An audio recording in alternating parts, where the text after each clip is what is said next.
martial arts and military. If you look at the two different entities, one is martial arts, one is military. How we join these two together is by means of discipline. You are, as a soldier figure, you need to be disciplined in order to follow a certain manner of principles or certain manner of guidance. So in martial arts, we follow the same route. A martial artist is more or less like a soldier. A soldier is more or less built like a martial artist when you combine the two. But how the martial arts play a role within soldiering is more of the effect of using what martial arts skills there is available to the soldier to enable him to protect and defend what he needs to.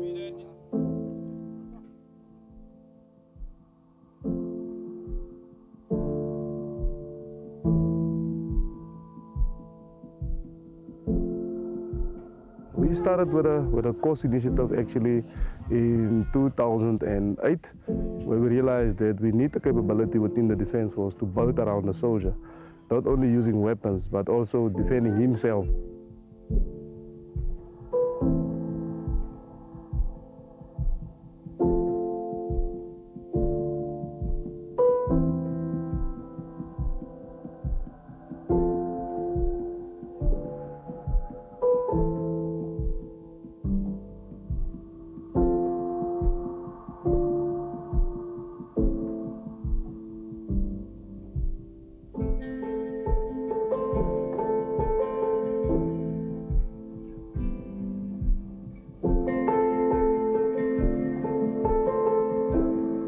Today we are here in Kimberley, at Tresai Battalion, in the lecture room of hand-to-hand combat course. The grouping of learners that were chosen from various units to come and do the course. Now, this course enables them for combat readiness so that they can go and be deployed outside so that they can also have the skill when they do that. The hand-to-hand instructors course is a combat course. It's not a one specific fighting art. It was meant for soldiers to defend themselves in combat as well as in straight. The course itself, it entails different levels, starting from the basics. They teach you the basic things from strikes up until self-defense scenarios, introduction to knife fighting, and machete defense. Then at the end, we do the facilitation part so that each and every member who does the course should be in a position to replicate himself. So they can go back to their units, they can train others also so that they can defend themselves.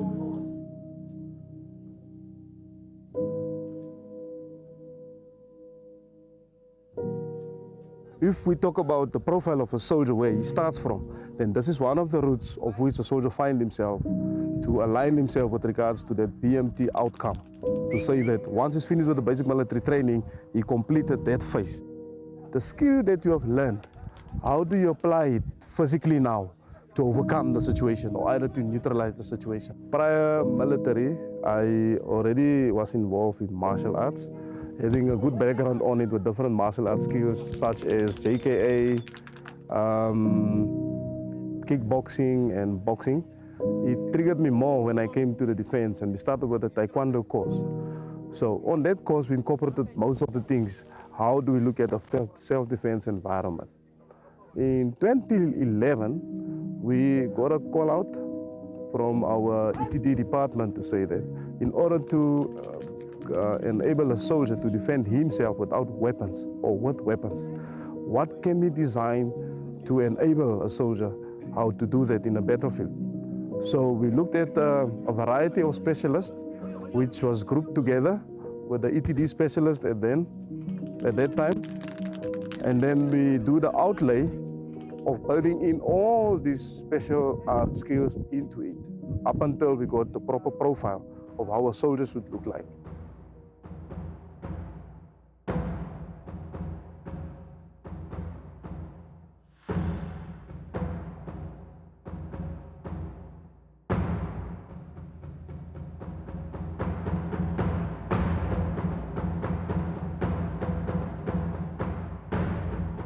because of my involvement with the community, because in my military career, I was also elected as the Kimberley Military Sports Club chairperson.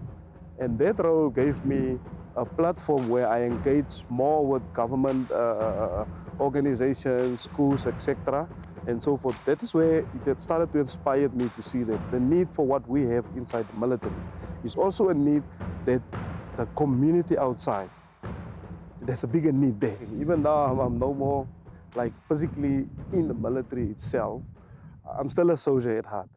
And what I've learned here, I still practice it in my daily life and my daily routine, even at home. Certain things are in place the military way. How I pack my stuff, how I do my stuff, that is my livelihood. Seeing how it works outside serves actually a much better prospect as a soldier, because now I'm really training my country to defend itself.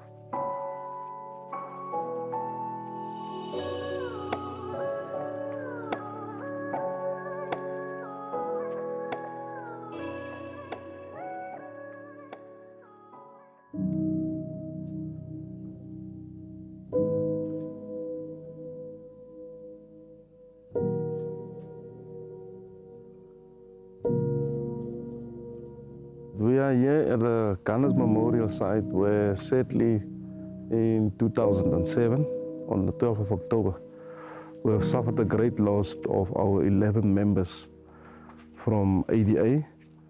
So every second year, I believe, if it is still the tradition that I left behind, we commemorate the memories of staff of the names that is laid out on the memorial site. This will always be dear to me as being part of them, some of them being my compatriots, some of them being my intake, meaning we joined military together, and then most of them being my students which I've trained from the basic training up until the event that took place. It will always be dear to me. So yeah, me being back here, it's like greeting them. Me being back here is like greeting them, and yeah, it will always be part and parcel of my life as a gunner in 1088 Regiment. Just to think, when I came here my first time, there was not even grass planted there. And we started planting the grass there. Even some of the grass that we see laid out around the memorial site, we from time to time keep on planting it. And yeah, it just feels like, sometimes when you're excited, it feels like there's grass growing underneath your feet. Yeah, but this is my true feeling that I have about this place. The atmosphere, the essence that comes with it, it just brings so much more back. So yeah, Aluta continua ganas till we meet again. By saying that, I'm gonna speak to one of my friends as well as a colleague that we started off here in the military. Sipo, how's it?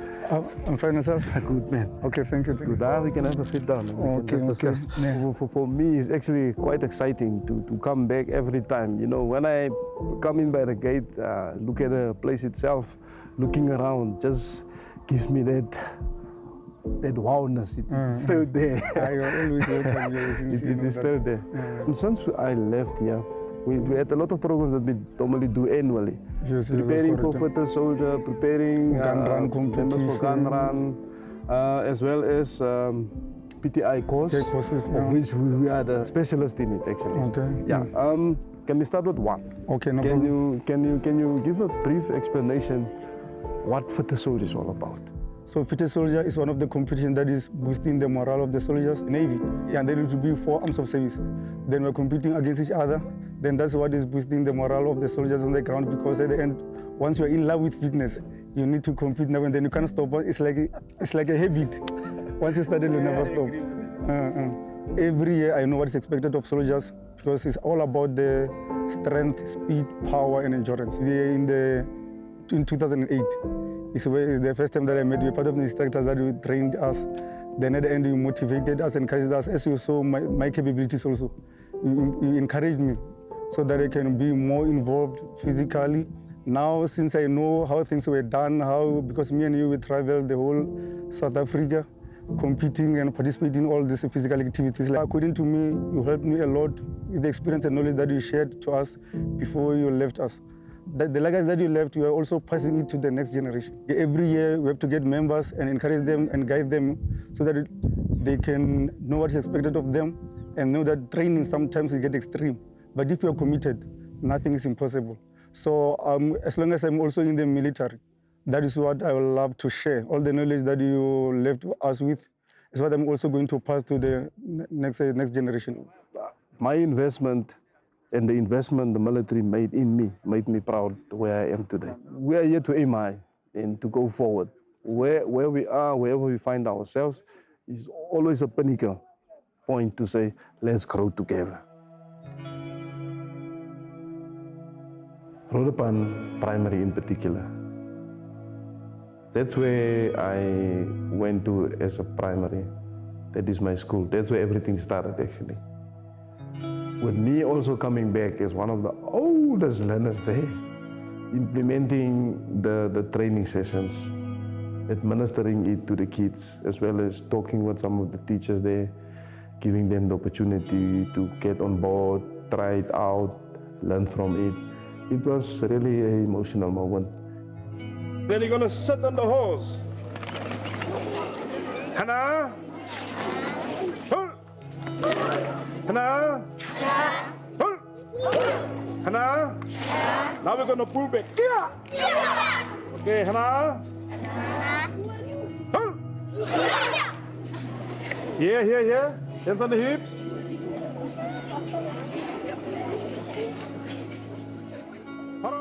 They enjoy it very much. This is something new to them because the community that our kids stay in, they don't really have much, that they can spend their time on. So they fall prey to alcohol abuse, drug abuse. So this is something new to them. A healthy mind and a healthy body goes together. So for a child to be active holistically, it helps the child overall. Taekwondo serves as a means of self-control, giving us the assurance to do so if the need arises. This lesson has really helped because I see that children are standing up for themselves, and I've noticed that the rate of children being bullied and getting hurt is decreasing. As we all know, without discipline, you get nowhere in life. And this program benefits us because these techniques helps us to boost our self-esteem, and it helps us with self-defense. The discipline that comes with it, that is just an added bonus, but having something like this implemented at a school or in any environment where there are young children, I think that it's very good because overall it is benefiting our learners. It's fun and exciting. It's a great way to stay in shape and to stay fit, and because it improves coordination. It gives us good healthy habits, and it gives us amazing flexibility. My kids form part of this community. Myself, my wife, my family members. I don't only look at my kids only as my kids. When I look at other kids, they become mine. God blessed me with a lot of kids. That is daughters and sons from all kinds of walk of life. I believe I speak for all when I say that this program is beyond great. And I'd like to thank Mr. Kok for considering to come to our school and to teach us Taekwondo moves. I believe this can benefit us in future times when we're facing a dangerous situation. What drives me as a passion is waking up early in the morning, seeing through the different eyes of the kids looking back at me.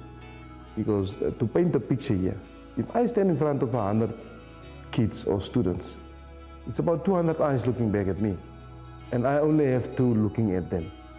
So I see different life situations through those many eyes. I would like them to can look up to me so that I can point them into a direction. Not for them to follow what I do, but to be better. We have a lack of motivation. And within this Taekwondo, there is motivation that comes with it. So the children have a purpose. That our children have something to look forward to, something that can teach them self-discipline, that self-respect, respect for others, and for the educators as well, because we can really benefit from this program. And we as parents and educators should really support him with this program. I think that what he is doing or what he's trying to do, it's excellent work. So children have a purpose to do something in the afternoon instead of wandering in the streets, taking part of the social ills which I mentioned earlier. So for me, I think for Ruedapan overall, it is a great benefit because they have something else to channel the energy into instead of channeling the energy into the sicknesses that is out there. All right, stand still. Show hands behind the head, hands behind the back. Show, turn it.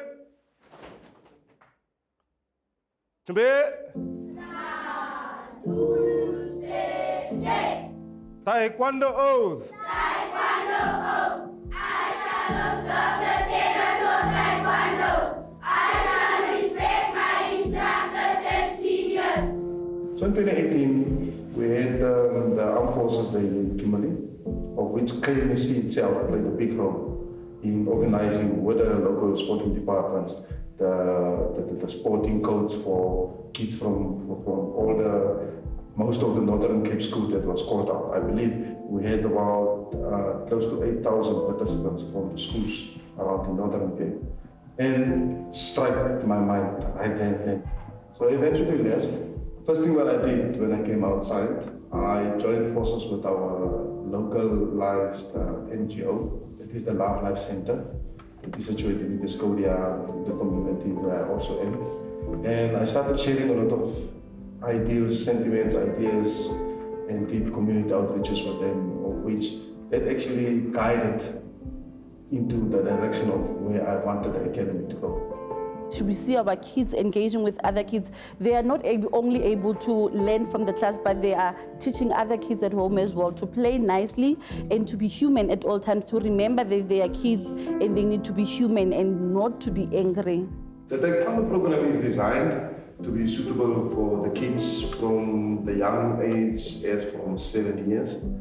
Because I did my own research and background check.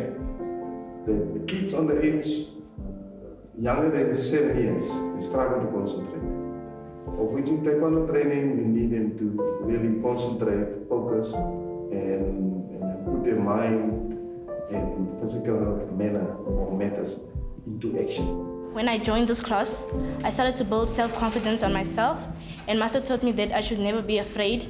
I decided to join this class because ever since I was small, I wanted to do karate or something like Taekwondo.